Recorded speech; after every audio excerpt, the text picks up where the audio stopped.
Hello दोस्तों, झारखंड सामान्य ज्ञान में आज हम लोग बात करेंगे कोल विद्रोह। कोल विद्रोह 1831 और 32 में हुआ था।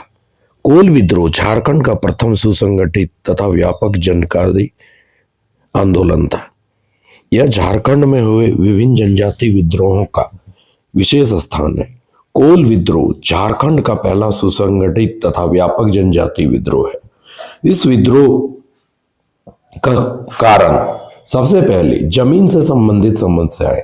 भूमि की बात करें तो लगान की ऊंची दर, जबरन अफीम की खेती हेतु प्रताड़ित करना, जमीन छीनकर बाहरी लोगों को दिया जाना, लगान नहीं चुका पाने पर मालिकाना हक की समाप्ति।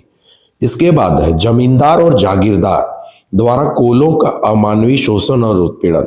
जे थॉमसन बंगाल का उपसचिव के अनुसार यदि उस अत्याचारियों को घोड़ा, पालकी, वादक, पान, जन्म संस्कार या कुछ भी आर्थिक व्यय पर बाहर कोलों को वहन करना पड़ता था, तो उपरोक्त आवश्यकताएं कोलों को यहाँ होने पर भी उन्हें कर देना होता था। 1818 में हुआ कि कर की राशि 9,000 रुपये थी, तो 1830 में 4 गुना बढ़ाकर 33,326 कर दी गई। इसे उत्पीड़न के स्तर का मूल्यांकन किया जा सकता है।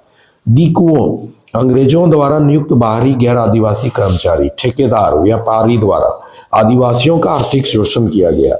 अंग्रेजों द्वारा आरोपित विभिन्न प्रकार के कर, उदाहरण स्वरूप 1824 में हड़िया पर पुतचई कर। विभिन्न मामलों के निपटारे हेतु आदिवासियों के परंपरागत पहाड़ा पंचायत व्यवस्था के स्थान पर अंग्रेजी कानून को लागू कर दिया गया। न्यायालय से इंसाफी मिली। तत्कालिक कारण में देखा जाए, सोनपुर परगना के सिंदराय मानकी के 12 गांवों की जमीन छीनकर सिखों को दे दी गई।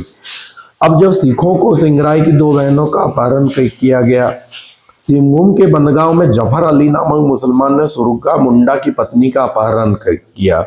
इसी तरह जो ये है गैर कानूनी बातें सामने आने लगी। अब है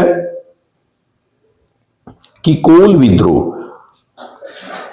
विद्रोह की अब आगे में देखते हैं कारणों में। तो सबसे पहले इन घटनाओं का तमाड़ में लंका गांव में एक सभा आयोजन किया गया था, जिसका बनगांव में बिंद्राय मानकी ने किया। इस बैठक के बाद सिंदराय मानकी और सुरगा मुंडा के नेतृत्व में 700 आदिवासियों ने उन गांवों पर हमला कर दिया जो सिंदराय से छीन लिए गए थे, जिसमें सबसे पहले सोनपुर परगना पर आक्रमण किया तथा बैठक दूसरे माह में बनगांव पर हमला किया। इस हमले के दौरान विद्रोहियों ने जफर अली तथा उसके 10 आदमियों को मार डाला।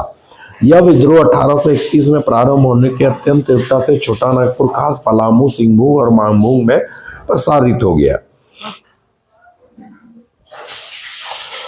छोटा नागपुर नरेश के छोटे भाई कुंवर हरिनाथ शाही तथा खोरपोश सोनपुर क्षेत्र था, जिसे सिंगराय से छीनकर हरिनाथ शाही ने सिखों को दे दिया। सोनपुर परगना सिंगराय मानकी 12 गांव और बंदगांव सुगरा मुंडा। सिखों ने सिंगराय मानकी की 2 बहनों को भी छीन लिया। जफर अली ने सुरगा मुंडा की पत्नी को छीन लिया। तो इस तरह से यह विद्रोह बढ़ने लगा। सिंहभूम के क्षेत्र में विद्रोह के नेता में सुरगा मुंडा, बिंद्राय मानकी बंदगांव, दसाई मुंडा, कार्तिक सरदार कोचांग, मोहन मानकी, सुइया मुंडा, वोदरपिरी और मानभूम भूमि सरदार। और इसके दमनकर्ता में सिंहभूम में colonel Bowen, major Blackall, Manbhum में एचवी रसेल और हॉर्सबॉक। इसके बाद विद्रोह में छोटा नागपुर खास में सिंदराय मानकी, सोनपुर परगना, बुद्धू भगत सिल्ली, बहादुर सिंह मुंडा सिंदरी, लखीदास कांची मतलब रांची, मोहन सिंह पतरातू, गोठुल मुंडा बड़ाहडी, जीतराय मुंडा हादमील, मुचीराय मुंडा खड़ी, नारायण मुंडा कर्मा, शहरी मुंडा कलूमा, कछिराय मुंडा चितुडी, गुंसा मुंडा कैलादी, कैसा मुंडा तिलमच्छा, घनसिंह मुंडा कपाड़िया, भयाराम मुंडा सुकू हाथू। इसके दमनकर्ता छोटा नागपुर खास में के विल्किंसन, के इम्पे, के माल्टवी, के जॉनसन, के Hosberg, major Blackall, colonel सोवेन। पलामू में दुखन शाही, चवर सिंह बरियातू, सुरजन सिंह, हारिल सिंह, हुकुम सिंह जेरुआ। और इसके दमनकर्ता जे colonel Hawtrey, Mars, Andrews, Hamilton, Drummond, Lambert, Johnson, Hampton. इस विद्रोह में मुंडा, हो, चेरो, खरवार आदि जनजातियों का भी व्यापक समर्थन प्राप्त था। इस विद्रोह में हो जनजाति के लोगों को समर्थन के कारण HR टिकेल ने इसे लड़ाका कोल से संबोधित किया। हजारीबाग में बड़ी संख्या में अंग्रेजी सेना की मौजूदगी के कारण यह क्षेत्र विद्रोह से पूर्णतः अछूता रहा। इस विद्रोह के प्रसार हेतु प्रतीक चिन्ह के रूप में तीर का प्रयोग किया गया, क्योंकि तीर धनुष चलाते थे। इस विद्रोह के प्रमुख नेता बुद्धू भगत सिल्ली निवासी अपने भाई, पुत्र और 250 साथियों के साथ विद्रोह दौरान मारे गए। बुद्धू भगत को कैप्टन इम्पे ने मारा। अंग्रेजी अधिकारी कैप्टन विल्किंसन ने रामगढ़, बनारस, बैरकपुर, दानापुर और गोरखपुर की अंग्रेजी सेना के विभिन्न विद्रोह को जन्म दिया। इसके बाद इस विद्रोह को दबाने में पिठोरिया के तत्कालिक राजा जगतपाल सिंह ने अंग्रेजों की मदद की थी। इसके बदले तत्कालीन गवर्नर जनरल विलियम बेंटिक ने 313 रुपए के प्रतिमाह आजीवन पेंशन की घोषणा की।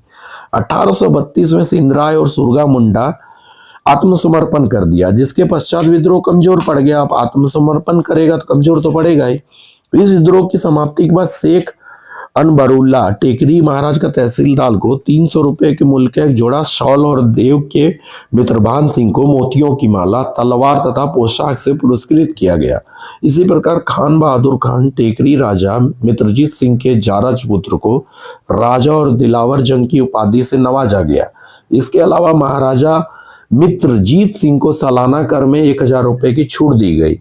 इस विद्रोह के बाद छोटा नागपुर क्षेत्र में बंगाल के सामान्य कानून के स्थान पर 1833 का रेगुलेशन लागू किया गया। इसके तहत मतलब रेगुलेशन 11, 12, 13 जो है लागू किया गया। इसके तहत रामगढ़ जिला के स्थान पर छोटा नागपुर, खास पलामू, खड़गड़िया, रामगढ़, कुरुंडा, जंगल महल, त्रिवेणी महल को नॉन रेगुलेशन प्रांत के रूप में संगठित किया गया। 1834 ईस्वी में दक्षिण पश्चिम सीमांत एजेंसी का नाम दिया गया। इस क्षेत्र के प्रशासन के संचालन की जिम्मेदारी गवर्नर जनरल एजेंट के माध्यम से की जाने की व्यवस्था की गई तथा पहला एजेंट थॉमस विल्किंसन को बनाया गया। इस विद्रोह के बाद मुंडा मान की शासन व्यवस्था को भी वित्तीय और न्यायिक अधिकार प्रदान किए गए। Thank you.